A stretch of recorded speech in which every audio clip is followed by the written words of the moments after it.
Good morning, 7th graders. This is Mrs. Matlack. Today we're going to watch a video for digital citizenship called Connecting with Vigilance. We've talked a lot about online safety, cybersecurity, just being a good digital citizen, but this is a review of some different things we want you to make sure and remember.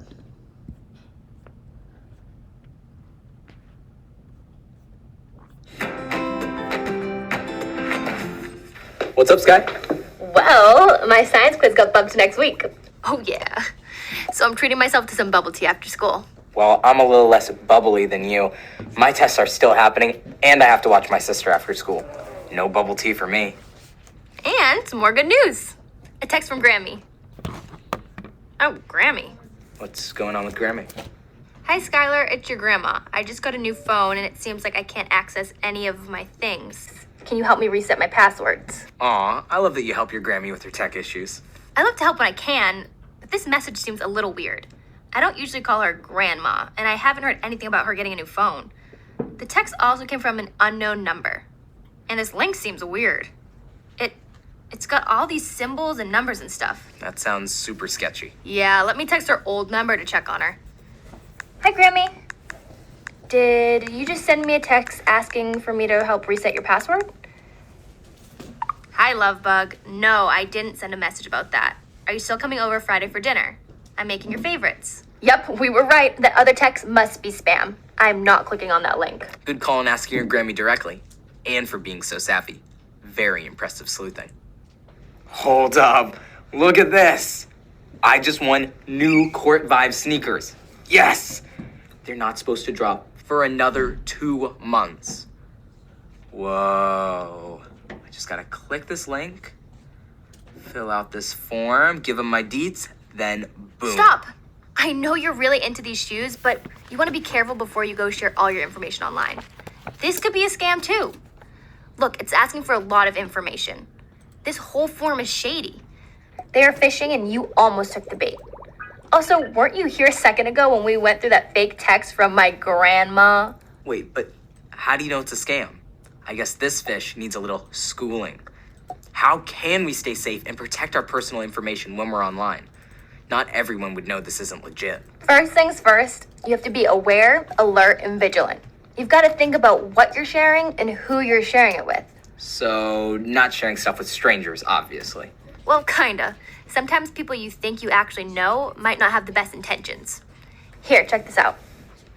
So if the person is a total stranger to you, they may have an alternative motive trying to get other information out of you. They might be pretending to be somebody that they're not. They might be using you for something. Like, please don't tell people online your full name or where you live. You don't actually know who they really are, and you need to be sure that they're okay. I think a lot of people assume that because you have a friend online and they're kind of not always in your day-to-day and you can choose and edit what you say to them, that it's always going to be good. But it's still a relationship. It's still two people.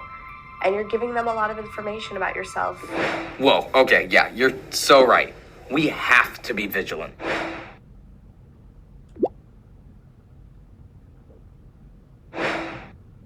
You know how the teens in the video mentioned that people online can pretend to be someone they're not? I had a bad experience with this not too long ago. Seriously? What happened? So, there's this game I like to play online where you collaborate with other people to build all kinds of stuff. Love those. One day, one of the players I met in the game, who I thought was my friend, asked me to share my login information so they could help me unlock new items to customize my avatar. Oh no. Yep, I shared that private information, and next thing I know, they locked me out. I never got back into my account or got to play with that avatar. I even had to get a new email. What a pain. I'm so sorry. Yeah, I was so upset this happened. But I definitely learned to be a lot more careful about what I do online and the information I share with others. It was also a really good reminder to have different passwords for different accounts. And to make sure they're strong passwords too. Yep. Now when I create a password, I make sure to use a passphrase, like donuts are delicious, instead of passwords. And make sure it's a phrase I can remember. Make it at least 8 characters long. Include a mix of uppercase and lowercase, as well as numbers and symbols. So, back to the sneaker thing. I actually have no idea who I almost shared my information with. So, I guess that's the first issue. As for what I was gonna share, it looks like they're asking for a lot of things. My date of birth, the school I go to, my home address. Yeah, all those things seem like red flags to me. But let's take a step back. I think there are other things you can do to confirm if this is a phishing scam. Yes, please do go on. Well, the first thing is to know that people can send emails that look legitimate and fish for your information.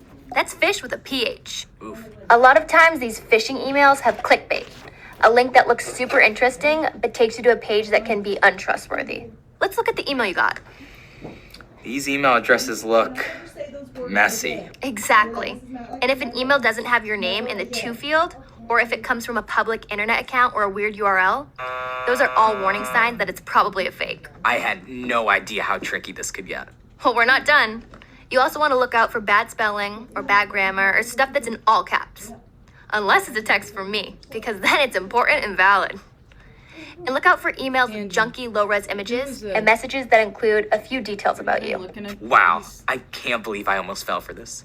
I really wanted to believe I won these shoes. I'm glad we caught it in time. But don't feel bad. Some of these scams try really hard to look legit. It's a wolf in a goat suit, or however that expression goes.